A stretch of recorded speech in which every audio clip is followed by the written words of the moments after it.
Well, hey guys, been up to a couple small things around here. I wanted to do a video just so you know I'm still around. But just did these. These are the buttons off my Dillon press around the index wheel of itself of the press itself. They're a little bit of a pain in the neck to get out once in a while. It's hard to reach in there. I got a little arthritis going in my hands. So I just made these little pull tabs for it just a few minutes ago.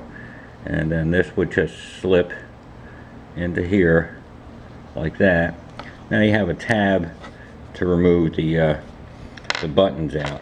So there's basically two stations that I pull the most, and that is nothing more than that's just a lid off a coffee can right there. And I just made these little tabs here. You have to do a little bend up like that so they stick up like that. If you don't, they raise up when you lower the press all the way. To cut the holes wasn't a big deal. I just took a piece of brass tubing. This is like 1/8 inch brass tubing. I have a small Dremel bit, and then I just go in like that and sharpen the inside of the brass, and then you just put it in a cordless drill and it'll punch a perfect hole for it. A little small. I just went in there with a round file and turned it until it was just snug. I didn't want the bottom here to flare out from too small of a hole. So that's that little project there. I'll show it to you in the press.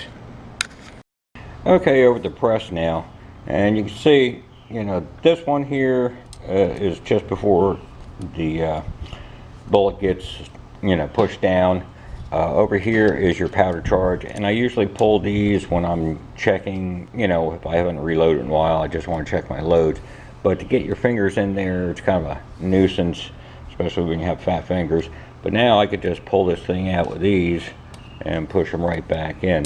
If you don't put that little bend on it when you push down on the handle, it'll lift the buttons up. So I just, put a little bend up like that, and it makes it real easy.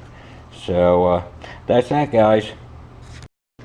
Okay, just got this in from Magma Engineering the other day. I was getting low on wax sticks for my star sizer. I know a lot of guys are going into powder coat, but I still use the wax. But there it is.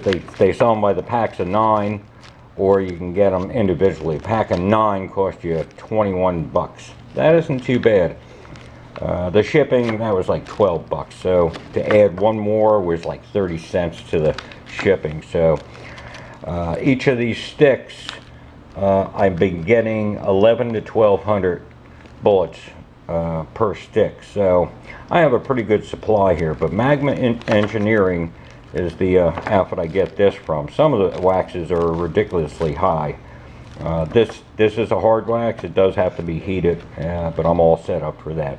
So that's just a pass down to you guys. This is something I got not too long ago. Also, it's a digital microscope, 2 megapixel. And you're saying, what are you doing with the microscope? A lot of times when I'd be working on a gun, whether it be doing Seer work or something like that, and I really want to see detail, all I had to go with was a small 10 magnification glass here. This will go up to, I believe, 250, so I can get down right into it. I can even take a snapshot with it. I'll show you what it looks like when I do that. But the unit comes with the stands. Here, let me zoom this up and get a little better shot of this. But it comes with a little stand, little suction cup. You just move it up and down. That's your focus ring. Magnification is by the distance from the object itself. So I found that to be a little cumbersome. So I'm going to show you what I did to make it a little easier. Okay, I had an old secondary tripod that I hooked this unit up to. This gooseneck does have 1/4 fasteners on it, which is the same size as camera fittings.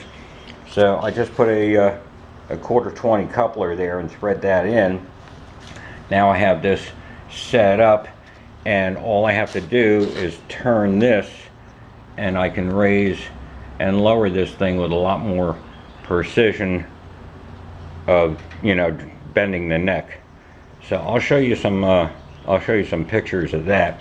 The other cool thing is this gooseneck, like I said, is the same thread as a camera, and sometimes I'll put my camera in there off the tripod and I can bend it in weird angles and make things work out a lot better. So I'll show you some pics off this microscope. Okay, I got the Seer set up under the scope here. I got that hooked up to my tripod. So that's what it does have an adjustable light on it. There's a little wheel there for the light. You can make it brighter or darker, whichever works out. You download the software. So really, to look at a Seer, and then, you know, I make a jig up so I can hold the Seer and the hammer in the frame of the gun, and I can look for engagement. So here's what that Seer looks like on the screen right there.